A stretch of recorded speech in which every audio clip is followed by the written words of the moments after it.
दोस्तों आज मैं आपको 2024 में रिलीज हुई मूवी ब्रेथ के बारे में बताने वाला हूँ। ये मूवी फ्यूचर के बारे में बताती है जहाँ जमीन पर ऑक्सीजन का लेवल बहुत ही कम हो चुका होता है, जिस वजह से जमीन पर मौजूद सारे ट्रीज और एनिमल्स मार दिए गए हैं। सिर्फ कुछ ही इंसान धरती पर जिंदा होते हैं और वो भी अपनी जान बचाने के लिए ऑक्सीजन मास्क लगाए रखते हैं। लेकिन ऐसा आखिर कब तक चलेगा? कभी वो दिन भी आएगा जब ये थोड़ी सी ऑक्सीजन भी खत्म हो जाएगी। अगर ये मूवी सच में हमारे लिए एक हकीकत बन गई है तो फ्यूचर में हमारा क्या होगा, सोचने की बात है। खैर, इस दुनिया में हम डेरियस नाम के एक आदमी से मिलते हैं जो अपने पिता के साथ किसी काम में बिजी था। फिर एकदम से डेरियस के साथ एक अजीब घटना होती है। वहाँ का फर्श टूट जाता है। डेरियस और उसके फादर दोनों नीचे गिर जाते हैं, जिसके कारण उनका ऑक्सीजन मास्क उतर जाता है और जब तक डेरियस उनकी मदद करने पहुंचता उनकी मौत हो जाती है। इस दुख के साथ डेरियस घर आता है जहां उसकी बीवी और बेटी होते हैं। डेरियस के पिता की मौत का उनको भी बहुत अफसोस होता है। यहाँ पर हमको पता चलता है कि डेरियस की बीवी माया एक बायोलॉजिस्ट है और डेरियस खुद एक इंजीनियर था। दोनों ने मिलकर एक ऐसी मशीन बनाई थी जो उनके घर में ऑक्सीजन लेवल का ख्याल रखती थी और बाहर की हवा को फिल्टर करके उनके घर तक लाती थी। इस तरह ये लोग अपने घर में बिना मास्क के जिंदा रह पाते थे। उनके अंडरग्राउंड बंकर वाले घर में सब कुछ मौजूद होता है और अगर उन्हें किसी चीज की जरूरत पड़ती है तो ये लोग ऑक्सीजन मास्क पहनकर बाहर की दुनिया से उसको लेने जाते थे। डेरियस ने माया से कहा कि कल वो अपने पिता की कब्र बनाने जाएगा, लेकिन कोई भी उनके साथ नहीं जाएगा क्योंकि उनके पास ऑक्सीजन के रिसोर्सेज बहुत कम हैं। फिर अचानक से उन्हें अपनी ऑक्सीजन मशीन से बीप सुनाई देती है। जब डेरियस चेक करता है तो उसको पता चलता है कि जमीन का ऑक्सीजन लेवल और भी कम हो गया है और अब उनकी मशीन सिर्फ 2 लोगों को जीने के लिए ऑक्सीजन दे रही है। इन सब को देखकर डेरियस बहुत परेशान हो जाता है क्योंकि ना तो वो अपनी बीवी को खोना चाहता था और ना ही अपनी बेटी को। ऐसी सिचुएशन में उसको समझ नहीं आ रहा था कि वो क्या करे। अगली सुबह डेरियस अपने बाप की कब्र बनाने के लिए बाहर जा रहा होता है। वो अपनी बेटी से कहता है कि अपनी माँ का ख्याल रखना, बार बार जनरेटर चेक करते रहना और देखना कि मशीन में कोई खराबी ना हो। माया और उसकी बेटी जोहरा को लगता है कि डेरियस शाम तक वापस आ जाएगा, लेकिन वो कभी वापस नहीं आता। 6 महीने गुजर जाते हैं और ये लोग उसको ढूंढने नहीं जाते क्योंकि अगर ये लोग यहाँ से बाहर निकले तो खुद मर जाएंगे। इस बंकर में अब सिर्फ माया और जोहरा ही रह गए थे। उन्हें अब भी उम्मीद थी कि डेरियस वापस जरूर आएगा, लेकिन डेरियस तो ना जाने कहाँ चला गया। जिंदा है भी या नहीं ये भी नहीं पता। माया जो एक बायोलॉजिस्ट है अब धीरे धीरे अपने बंकर से बाहर निकलना शुरू कर देती है क्योंकि उसको उम्मीद थी कि वो जमीन को दोबारा पहले जैसा कर सकती है। वो हर रोज यहाँ पर प्लांट्स लगाती सिर्फ इस उम्मीद के साथ कि शायद कोई प्लांट बड़ा हो जाए, लेकिन आज तक उसने जो भी पौधा लगाया वो सब मर गए। जोहरा को डेरियस की बहुत याद आ रही होती है और अब वो इस इंतजार से तंग आ चुकी थी, इसलिए वो माया से कहती है कि मैं बाहर जाना चाहती हूँ और डेरियस को ढूंढने की कोशिश करना चाहती हूँ। माया कहती है कि जोहरा बस बहुत हो गया, कितनी बार हम इस बारे में बहस कर चुके हैं और मैंने कितनी बार कहा है कि हम यहाँ से बाहर नहीं जा सकते। जोहरा गुस्से में आ जाती है, लेकिन अगले दिन जब माया बंकर से बाहर आकर प्लांट्स लगाने जाती है तो जोहरा अपनी माँ से माफी मांगती है। दोस्तों ये तो क्लियर है कि अगर हम भी महीनों एक ही जगह पर रहें तो बहुत बोर होने लगता है। मन करता है कि किसी तरह वहां से भाग जाए, लेकिन ये लोग यहाँ कब तक रहेंगे और कैसे रहेंगे ये तो आगे जाकर ही पता चलेगा। ये मूवी बहुत इंटरेस्टिंग होने वाली है, इसलिए इसको स्किप किए बगैर पूरा देखिएगा। इससे पहले जोहरा और उसकी माँ अपने बंकर में वापस आते उन्हें 2 लोग नजर आते हैं जिनसे डरकर ये लोग एक गाड़ी के पीछे छुप जाते हैं। माया देखती है कि ये लोग इनके बंकर के पास जाकर जोर से नॉक कर रहे हैं, जैसे उनको पता हो कि यहाँ पर कोई है। जोहरा कहती है कि मुझको लगता है कि इन्हें किसी मदद की जरूरत है, लेकिन माया को अच्छी तरह से पता था कि अब इस दुनिया में किसी पर भी भरोसा नहीं किया जा सकता। माया का प्लान था कि जैसे ये दोनों इनके बंकर से दूर जाएंगे ये लोग भागकर अपने बंकर में वापस छुप जाएंगे। इससे पहले कि वो दोनों लोग वहां से चले जाते माया और जोहरा की ऑक्सीजन मशीन बीप करने लगती है क्योंकि उसमें ऑक्सीजन बहुत कम रह गई थी और इस तरह वहां खड़ी औरत को इनके बारे में पता चल जाता है। जैसे ही वो औरत इनके पास पहुंचती है तो देखती है कि वहां पर कोई नहीं है क्योंकि जोहरा और माया पहले ही वहां से भाग चुकी थी। उस लड़की का दूसरा साथी पहले ही इनके बंकर की छत के ऊपर था जो जोर से चिल्ला रहा था। वो अपने साथी से कह रहा था कि पीछे देखो पीछे देखो, इससे पहले कि वो लड़की पीछे देखती, जोहरा और माया उसको धक्का देते हुए अपने बंकर के अंदर घुस जाते हैं। वो लड़की खड़ी रहकर पीछे से चिल्लाती रह जाती है कि प्लीज मेरी बात सुनो, हमें बस तुम्हारी मदद की जरूरत है। लेकिन माया इनकी एक भी नहीं सुनती। बंकर के अंदर जाने पर जोहरा और माया अपने बंकर की छत वाली खिड़की से इन दोनों से बात करते हैं और कहती हैं कि यहाँ से चले जाओ। जवाब में वो लड़की कहती है कि नहीं, मैं तुम्हारी मदद के बगैर यहाँ से नहीं जा सकती। यहाँ से कुछ ही दूरी पर हमारा 100 लोगों का एक कैंप है, उन सब की जान खतरे में है। अगर तुमने हमारी मदद नहीं की तो सब लोग मर जाएंगे। मैं तुम्हें, तुम्हारी बेटी और तुम्हारे हस्बैंड के बारे में बहुत अच्छी तरह से जानती हूँ। तुम्हारे हस्बैंड का नाम डैरियस है और वो मेरे दोस्त थे। तुम माया हो और तुम्हारी बेटी का नाम जोहरा है। देखो, मैं सब जानती हूँ, बस मुझको इतनी सी मदद चाहिए कि मुझे तुम्हारे बंकर का ऑक्सीजन फिल्टर करने वाला सिस्टम देखना है, जिसके बारे में मुझे डैरियस ने बताया था। वो औरत कहती है कि हमारे कैंप में सैकड़ों लोग रहते हैं और यहाँ पर भी यही फिल्टर लगाए गए हैं। हमारे ऑक्सीजन फिल्टर में कुछ खराबी आ गई है और मैं बस तुम्हारे ऑक्सीजन फिल्टर को देखकर उसका आइडिया लेना चाहती हूँ कि कैसे हम अपने फिल्टर्स को ठीक कर सकते हैं। इस पर माया कहती है कि डैरियस ने मुझको तुम्हारे बारे में कुछ नहीं बताया। मुझे तुम पर बिल्कुल भी भरोसा नहीं है और वैसे भी तुम लोग बंकर में नहीं आ सकते क्योंकि नीचे सिर्फ 2 लोगों के लिए ही ऑक्सीजन है। अगर तुम यहाँ पर आए तो हम सब मर जाएंगे। जिस पर वो लड़की कहती है कि प्लीज हम तुम्हारा ज्यादा वक्त नहीं लेंगे, मुझे सिर्फ उस मशीन का ब्लूप्रिंट दे दो। माया एक और बार इन लोगों को यहाँ से जाने को कहती है, लेकिन ये लोग नहीं मानते। इन्हें देखते हुए जोहरा माया से कहती है कि मॉम, मुझको लगता है कि हमें इनकी मदद करनी चाहिए। ये हमारे बारे में जानते हैं, डैड के बारे में जानते हैं, शायद इनको डैड का पता हो या शायद डैड इन्हीं के साथ हो। जोहरा की बात मानकर दोनों इन लोगों को अंदर लाने के लिए तैयार हो जाते हैं, लेकिन अब भी उन्हें इन पर भरोसा नहीं था। पहले वो खुद बाहर जाकर इनके हाथ बांधकर और इन्हें जमीन पर लेटने को कहते हैं। जब माया इन्हें बंदी बना रही होती है तब इनका तीसरा साथी भी यहाँ पर आ जाता है। हाथ में गन पकड़े हुए माया को इससे खतरा महसूस होता है, इसीलिए वो उसको शूट कर देती है, जिससे उस आदमी का कंधा इंजर्ड हो जाता है। अब माया को इन लोगों पर बिल्कुल भी भरोसा नहीं रहा था, इसीलिए वो इन्हें अपने बंकर में नहीं आने देती। लेकिन जब वो खुद बंकर के अंदर जाने लगती है तब जख्मी आदमी भी मजबूरी से अंदर चला जाता है, जिसको माया बंदी बना लेती है। टेसा और उसका दूसरा साथी जो बंकर के बाहर रह गए थे दोबारा माया से मदद मांगने की कोशिश करते हैं। माया इन्हें नहीं सुनती है और टेसा उसकी तरफ से समझाने की कोशिश करती है कि वो तीसरा साथी तुम्हारे बारे में कुछ नहीं जानता था, लेकिन माया एक सुनने को तैयार नहीं थी। टेसा का साथी कहता है कि देखो, हमने तुम्हारे प्लान पर काम करके बहुत देखा है, हमें देर हो रही है और ये ना हो कि सब लोग मर जाएं। अब उसका प्लान था कि वो माया के बंकर के दरवाजे को तोड़कर जबरदस्ती अंदर घुस जाए, लेकिन माया भी कोई आम इंसान नहीं थी। इनकी सारी चालाकियां उसने समझ रखी थी। जब ये लोग ड्रिल के साथ बंकर में घुसने लगते हैं तो माया अपने डोर पर लगे हुए एक सिस्टम के जरिए इनकी ड्रिल को खराब कर देती है और इस तरह इनका ये प्लान भी फेल हो जाता है।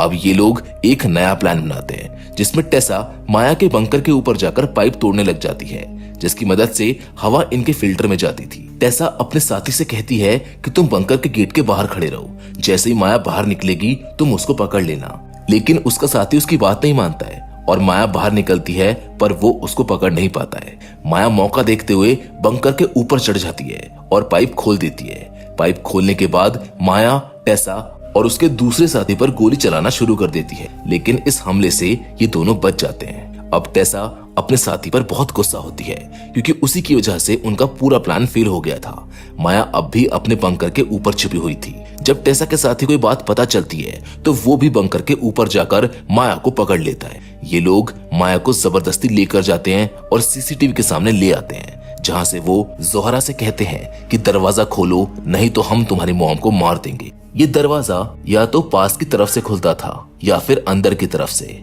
माया पास की तरफ से बाहर नहीं आई थी और अंदर का माहौल पहले ही बिगड़ चुका था। इसी के साथ जिसे माया ने बंदी बनाकर रखा हुआ था वो किसी तरह अपने आप को छुड़ाने में कामयाब हो जाता है और जोहरा को बंदी बना लेता है। उसका खून काफी बह चुका था, इसीलिए वो खुद मर जाता है और जोहरा भी बेचारी गेट खोलने के काबिल नहीं रही। जोहरा अपनी सिचुएशन के बारे में उनको नहीं बता पाई क्योंकि गेट का माइक उससे बहुत ज्यादा दूर था और वो खुद भी बंद थी। फिर भी वो इस वक्त कोशिश करती है और माइक को किसी तरह अपने करीब करके बोलने लगती है।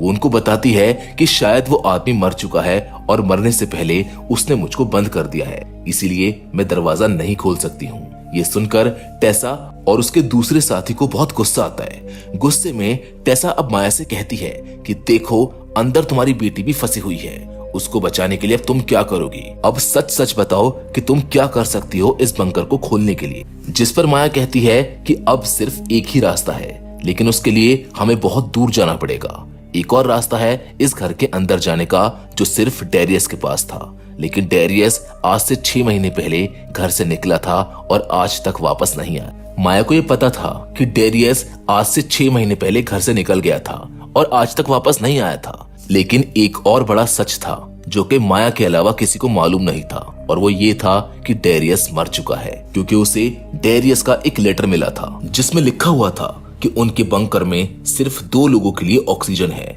और उसने दोनों को बचाने के लिए अपने आप को कुर्बान कर दिया है।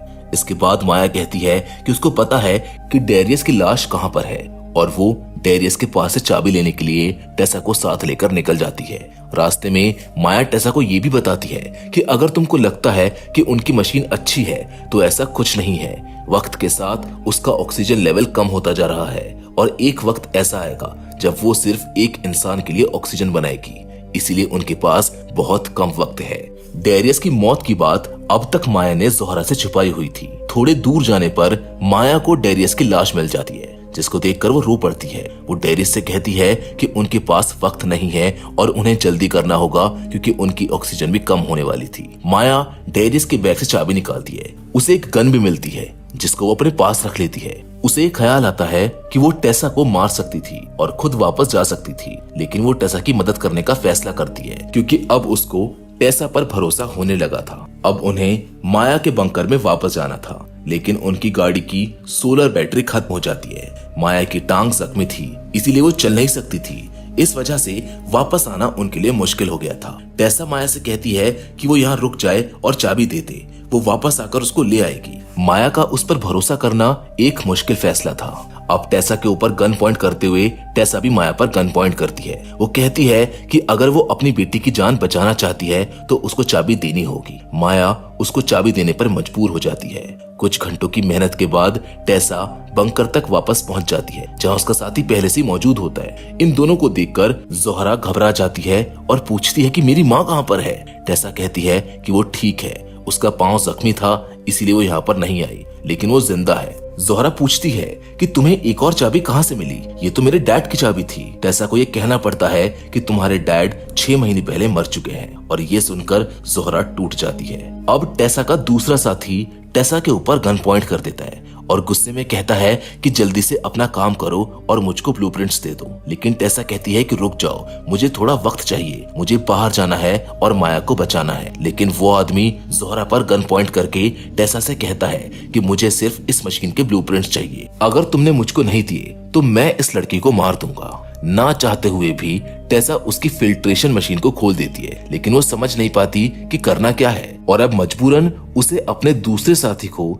सब सच बताना पड़ता है। वो कहती है कि मैं डेरियस को नहीं जानती थी, मैंने तो बस इन दोनों की बातें रेडियो पर सुनी थी। हमें इस मशीन को चेक करने के लिए इसकी माँ को लाना ही होगा। लेकिन जैसे ही वो आदमी ये सुनता है, वो टेसा को गोली मार देता है क्योंकि उसे खुद जिंदा रहना था। अब टेसा को मरता हुआ देखकर ज़ोहरा बड़ी घबरा जाती है क्योंकि अब वो इस पागल आदमी के साथ फंस चुकी थी। ज़ोहरा को ये बात मालूम हो गई थी कि कुछ ही देर में ये मशीन सिर्फ एक इंसान के लिए ऑक्सीजन बनाएगी, इसीलिए उसको समझ आ गया है कि कुछ ही दिनों में ये आदमी उसको भी मार देगा। रात ऐसे ही गुजर जाती है और जब वो रोती रहती है तब सीन कट होता है और हमको माया दिखाई जाती है जो अब तक वहीं पर फंसी हुई थी। सुबह होने तक जब टेसा नहीं आती तो उसको पता चल जाता है कि टेसा ने उसको धोखा दे दिया है। उसके सिलेंडर में ऑक्सीजन भी कम रह गई थी, लेकिन यहाँ उसकी किस्मत साथ देती है और सुबह होते ही धूप आ जाती है, इसीलिए उसकी गाड़ी चार्ज हो जाती है, जिसको लेकर वो जल्दी से अपने बंकर तक पहुंच जाती है। बंकर के पास आते ही वो सबसे पहले अपने एयर फिल्ट्रेशन पाइप को बंद कर देती है ताकि अंदर ऑक्सीजन बंद हो जाए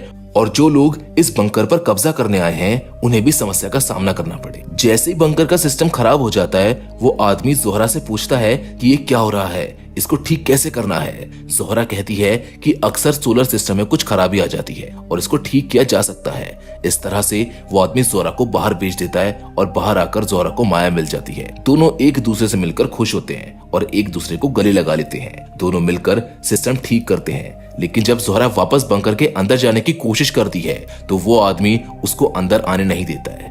अब अंदर आने का सिर्फ एक ही तरीका था, एयर फिल्ट्रेशन पाइप को दोबारा बंद करके। जब वो लोग फिल्ट्रेशन पाइप बंद करते हैं तो वो आदमी ऑक्सीजन के बगैर बाहर आ जाता है और माया उसको शूट कर देती है, लेकिन वो आदमी सिर्फ जख्मी होता है। अब माया और जोहरा जल्दी से अपने बंकर की तरफ भागती हैं, लेकिन वो आदमी भी जबरदस्ती उनके गेट में घुस जाता है। अंदर आते ही पता चलता है कि इस आदमी ने खुद से सिस्टम को ठीक करने की कोशिश की थी, जिससे सब कुछ खराब हो गया है। अब बंकर के अंदर बहुत सी गैसेस फैल गई थी और अब वो आदमी गन पॉइंट करके उनको धमकी दे रहा था। माया उसको समझाती है कि रुक जाओ, गन मत चलाओ वरना यहाँ पर आग लग जाएगी, लेकिन वो आदमी उनकी बात पर यकीन नहीं करता और गन चला देता है। इससे यहाँ पर आग लग जाती है और वो खुद ही मर जाता है। दोनों ने ऑक्सीजन मास्क पहना हुआ था, इसीलिए ये लोग बंकर से बाहर निकल आते हैं, लेकिन इनके ऑक्सीजन टैंक्स में भी अब ज्यादा ऑक्सीजन नहीं थी। अब ये लोग सोच रहे होते हैं कि अब यहाँ रहना मुश्किल है, क्योंकि इनका बंकर तबाह हो चुका है। बचने की बस एक ही उम्मीद होती है, टेसा की बताई हुई वो कम्युनिटी जहाँ 100 लोग रहते हैं। काफी लंबा सफर तय करने के बाद इनके टैंक्स की ऑक्सीजन खत्म हो जाती है और ये दोनों बेहोश हो जाते हैं। जब इनको होश आता है तो किसी ने इनको रेस्क्यू कर लिया होता है, जहाँ पर इनको मालूम होता है कि ये लोग उसी कम्युनिटी के पास बेहोश हुए थे। ये कम्युनिटी वाकई में मौजूद है और यहाँ बहुत से लोग रहते हैं। अब माया और जोहरा भी यहाँ पर रहने लगते हैं। यहाँ के लोग बहुत अच्छे थे और एक दूसरे की मदद करते थे। माया और जोहरा भी यहाँ इनके अच्छे कामों में साथ देते हैं और कम्युनिटी के लिए बहुत से एयर फिल्ट्रेशन प्लांट्स बना लेते हैं। माया जो कि एक बायोलॉजिस्ट है, खराब कंडीशंस में भी प्लांट उगाने के तरीके निकाल लेती है। ये पौधे उगने लगते हैं और सब लोगों में एक उम्मीद जाग जाती है कि अब कभी ना कभी सब कुछ पहले जैसा जरूर हो जाएगा, चाहे इसमें वक्त लगेगा लेकिन हो जाएगा। इस कामयाबी से जोहरा और माया भी बहुत खुश होते हैं, जिसके साथ ये कहानी भी यहीं पर खत्म हो जाती है। तो दोस्तों, इस कहानी में हमको 2 बातें पता चलती हैं कि दूसरों के लिए बुरा सोचने वाला इंसान खुद भी कभी अपने प्लान में सक्सेसफुल नहीं हो पाता, और दूसरी बात ये कि अगर हम एक उम्मीद के साथ कोई काम करेंगे तो कभी ना कभी उसका अच्छा रिजल्ट हमको जरूर मिलेगा। बाकी आपको एक कहानी कैसी लगी हमें कमेंट सेक्शन में जरूर बताइएगा। पर फिलहाल तो आज के इस वीडियो में बस इतना ही, लेकिन हम फिर से जरूर मिलेंगे और वो भी एक और नई इंटरेस्टिंग कहानी के साथ। पर हमेशा की तरह तब तक के लिए धन्यवाद।